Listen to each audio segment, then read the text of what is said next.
Hello, ಏನು ಮಾತಾಡೋಣ? ಯಾರು ನೋಡ್ತಾನೆ? ನೋಡ್ತಾರೆ ಸರ್, ಈಗೆಲ್ಲ ಎಲ್ರಿಗೂ ನಮಸ್ಕಾರ. ನಾನು ನಿಮ್ಮ ಗಿಲ್ಲಿ ನಟ. ಸಖತ್ತು ಖುಷಿ ಆಯಿತು ಬಿಗ್ ಬಾಸ್ ಮನೆಯಿಂದ ಬಂದಮೇಲೆ.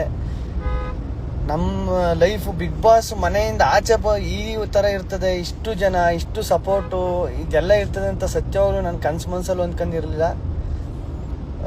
ಎಲ್ಲ ನಿಮ್ಮ ಪ್ರೀತಿ ಪ್ರೋತ್ಸಾಹದಿಂದ ನನ್ನ ಕೈಲೇ ನಂಬಕೈತಿಲ್ಲ ಇದೆಲ್ಲನೂ. ನಾನೇ ಇನ್ನೂ ಏನಪ್ಪ ಇದು ಜೀವನ ಹಿಂಗೆ ಈ ಥರ ಅಂತಲೇ ಆ ಹ್ಯಾಂಗ್ ಓವರಲ್ಲಿ ಇನ್ನೂ ನಿಜವಾಗ್ಲೂ ಬಿಗ್ ಬಾಸ್ ಶೋ ಏನಾರು ಒಪ್ಕೊಂಡಿಲ್ಲ ಅಂದಿದ್ರೆ ಇದೆಲ್ಲ ಆಯ್ತಾನೆ ಇರಲಿಲ್ಲ.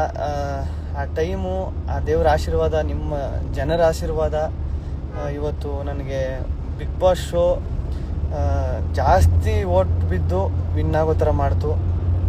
ಸಖತ್ ಖುಷಿ ಆಯಿತು ನನಗೆ. ಎಲ್ಲ ಆಯ್ಗಿಲಿ ಅಂತ ಕಳಿಸ್ತಾ ಇದ್ದೀರಿ. ಎಲ್ರಿಗೂ ಏನು ಮಾತಾಡಬೇಕು ಅಂತಲೇ ಗೊತ್ತಾಯ್ತಿಲ್ಲ. ನಾನು ಹೊರಗಡೆ ಮನೆಯಿಂದ ಆಚೆ ಬಂದ್ಮೇಲೆ ನಾನೇ ಸೈಲೆಂಟ್ ಆಗ್ಬಿಟ್ಟವ್ನಿ. ಅಷ್ಟೊಂದು ಮಾತಾಡ್ತಿದ್ದವನು, ಏನಪ್ಪ ಇದು ಈ ಥರ, ಅಯ್ಯೋ ದೇವರೇ, ಇಷ್ಟೊಂದು ಪ್ರೀತಿ, ಇಷ್ಟೊಂದು ಪ್ರೋತ್ಸಾಹ ಎಲ್ಲ ಮನೆ ಮಗನ ಥರ ನೋಡಿ. ನಮ್ಮನೆ ಒಂದು ಗಿಲ್ಲಿ ಅಣ್ಣನೋ ತಮ್ಮನೋ ಆ ಥರ, ನನ್ನ ಮಗನೋ ಆ ಥರ ನೋಡಿ ಮಾತಾಡಿಸ್ತಾರೆ. ಗಿಲ್ಲಿ ಚೆನ್ನಾಗಿ ಆಡ್ದೆ ಗಿಲ್ಲಿ. ಬಿಗ್ ಬಾಸ್ ಶೋ ಮುಗಿದ್ಮೇಲೆ ನಾವು ಟಿ ವಿ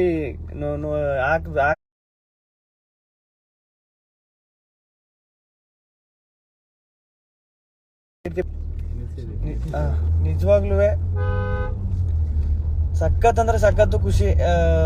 ನಾನೊಂದು 6 ವಾರನೋ 7 ವಾರನೋ ಇದ್ದಾನೇನೋ, ಜಾಸ್ತಿ ಆಗೋದಿಲ್ಲ ನನ್ನ ಕೈಲಿ. ಎಲಿಮಿನೇಷನ್ ಆಗ್ಬಿಡ್ತೀನಿ ಅಂತ ಓದೋನು ನಾನು. ಕೊನೆಗೆ 10 ವಾರ ಆಯಿತು, 16 ವಾರ ಆಯಿತು, ಫೈನಲ್ ಕಂಟೆಸ್ಟೆಂಟ್ ಆಯಿತು, ವಿನ್ ಆಯಿತು. ನಿಜವಾಗ್ಲೂ ಅದು ಅದೇ ಹೇಳ್ತಾವನೆಲ್ಲ, ಈಗಲೂ ನಂಬಕಾಯ್ತಿಲ್ಲ ನನಗೆ ಇದೆಲ್ಲನೂ ಅಂತ. ಏನಪ್ಪ ನನ್ನ ಆಸೆ ಏನು ಅಂದರೆ ಈ ಪ್ರೀತಿ ಪ್ರೋತ್ಸಾಹ, ಈ ಜನರ ನಂಬಿಕೆ ಇದೆಲ್ಲನೂ ಕೊನೆವರೆಗೂ ಉಳಿಸ್ಕೊಬಿಟ್ರೆ ಸಾಕು ಅನ್ನೋ ಥರ ಐತೆ. ನಾನು ಇರೋವರೆಗೂ ನಿಮ್ಮ ಕರ್ನಾಟಕ ಜನತೆ ಋಣನ ನಾನು ಯಾವತ್ತೂ ಮರೆಯಲ್ಲ. ಕರ್ನಾಟಕ ಮಾತ್ರ ಅಲ್ಲದೆ ತಮಿಳ್ನಾಡು, ತೆಲುಗು, ಆಂಧ್ರ, ಆಮೇಲೆ ಎಲ್ಲ ಕನ್ನಡ, ಬೇರೆ ದೇಶದಲ್ಲಿ ಕನ್ನಡದವ್ರು ಇರೋರು, ನಮ್ಮ ಯೋಧರು, ಅವರಂದ್ರೆ ನಮ್ಗೆ ಎಷ್ಟು ಖುಷಿ. ಅವರು ನಮ್ಮ ಗಿಲ್ಲಿ ಓಟ್ ಹಾಕ್ರಿ ಅಂತ ಗೆಲ್ಲಬೇಕು ಅಂತ ಅವರೊಂದು ವಿಡಿಯೋ ಮಾಡಾಕ್ತಾರೆ. ಆಮೇಲೆ ಬೇರೆ ಏನೋ ದೇಶದವರು ಅವರು ವಿಡಿಯೋ ಮಾಡಾಕ್ತಾರೆ. ಬೇರೆ ರಾಜ್ಯದವ್ರು ರೀಲ್ಸ್ ಎಲ್ಲ ಹಾಕ್ತಾರೆ. ಅದೆಲ್ಲ ಸಖತ್ತು ಖುಷಿ. ನಮ್ಮ ರೈತರು ಎಷ್ಟು ಹೆಲ್ಪ್ ಮಾಡೋದು ನನಗೆ ಸಖತ್ ಖುಷಿ ಆಗೋಯ್ತು. ಸಂಕ್ರಾಂತಿ ಹಬ್ಬದಲ್ಲಿ ದನ ಕಿಚ್ಚೊಡಿಯುವಾಗ ದನದ ಮೇಲೆಲ್ಲ ಚಿತ್ರ ಬಿಡಿಸ್ಕೊಂಡು, ಕೊಂಬಿನ ಮೇಲೆಲ್ಲ ಫೋಟೋ ಅಂಟಿಸ್ಕೊಂಡು ಕಿಚ್ಚೊಡ್ದದ್ದು, ಆಮೇಲೆ ಇದು ಮನೆ ಪಾದಯಾತ್ರೆ ಫೋಟೋ ಇಟ್ಕೊಂಡು ಪಾದಯಾತ್ರೆ ಹೋಗೋದು, ಆಮೇಲೆ ರೀಲ್ಸಲ್ಲೆಲ್ಲ ಹೇಳೋದು ಗಿಲ್ಲಿಗೆ ಓಟ್ ಹಾಕಿ ಅಂತ ಹೇಳೋದು. ಎಷ್ಟು ಒಬ್ರು ಇಬ್ರು ಅಂತ ಹೇಳೋಕೆ ಆಗೋದು. ಆಮೇಲೆ ನಮ್ಮ ಸಿನಿಮಾ ಚಿತ್ರರಂಗದವ್ರು ಎಷ್ಟು ಸಪೋರ್ಟ್ ಮಾಡಿದ್ರು. ನಮ್ಮ ಶಿವಣ್ಣ ನಂಗೆ ಸಖತ್ತು ಇಷ್ಟ, ನಂಗೆ ಸಖತ್ತು ಫೇವ್ರೇಟ್. ನಮ್ಮ ಶಿವಣ್ಣ ಮಾತಾಡಿರೋದು ನನಗೆ ಸಖತ್ ಖುಷಿ ಆಯಿತು.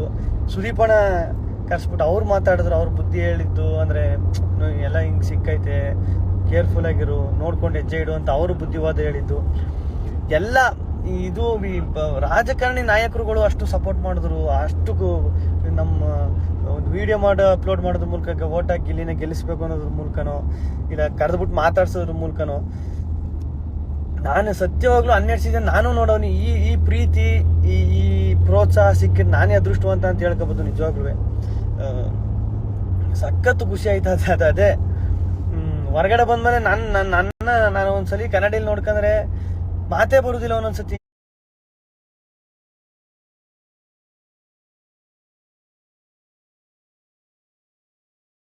ಅನ್ನದಾನ ಮಾಡ್ತೀನಿ ಅಂತ ನಮ್ಮ KM ದೊಡ್ಡಿ ರೋಡಲ್ಲಿ 5 ರೂಪಾಯಿ ಒಂದು ಇಡ್ಲಿ, 5 ರೂಪಾಯಿ ಇಡ್ಲಿ, ದೋಸೆ 5 ರೂಪಾಯಿ, ಗಿಲ್ಲಿ ಗೆಲ್ಲುವರೆಗೂ ಗಿಲ್ಲಿ ಗೆಲ್ಲಿ ಅಂತ.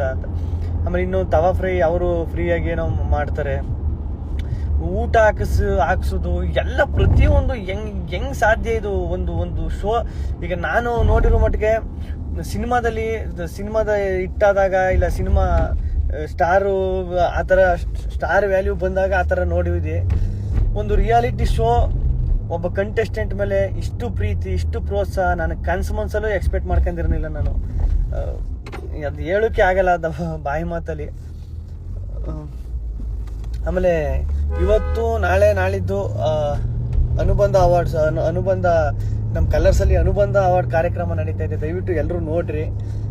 ಯಾಕೆಂದ್ರೆ ಕಲರ್ಸ್ ಕನ್ನಡಕ್ಕೆ ಬಂದ್ಮೇಲೆ ಈಗ ಸುದೀಪಣ್ಣ ಒಂದು ಮಾತು ಹೇಳಿದ್ರು, ಲೆಟರ್ ಬರೆಯೋದ್ರಲ್ಲಿ ಇಲ್ಲಿವರೆಗೂ ಒಂದು ಲೆಕ್ಕ, ಇಲ್ಲಿಂದ ಒಂದು ಲೆಕ್ಕ ಅಂತ. ಅದು ಸಖತ್ತು ಖುಷಿ ಆಯ್ತು ನನಗೆ. 7 ಗಂಟೆಗೆ ಅನುಬಂಧ ಅವಾರ್ಡ್ಸು 7 ಗಂಟೆಗೆ ಇವತ್ತು ನಾಳೆ ನಾಳಿದ್ದು 3 ದಿನ 7 ಗಂಟೆಗೆ ಬರ್ತದೆ. ದಯವಿಟ್ಟು ಎಲ್ಲರೂ ನೋಡಿ, ನಿಮ್ಗೆ ಸಖತ್ ಎಂಟರ್ಟೈನ್ಮೆಂಟ್ ಸಿಗ್ತದೆ. ಎಲ್ಲ ನಮ್ಮ ಕಂಟೆಸ್ಟೆಂಟ್ಗಳು ಸುಮಾರು ಜನರು ಬಂದಿರೋದು, ಆಮೇಲೆ ಎಲ್ಲ ಕಲಾವಿದರು ಎಲ್ಲರೂ ಬಂದವ್ರೆ, ನೋಡ್ರಿ. ಅದೇ ಈಗ ಹೇಳ್ತಿದ್ದಂಗೆ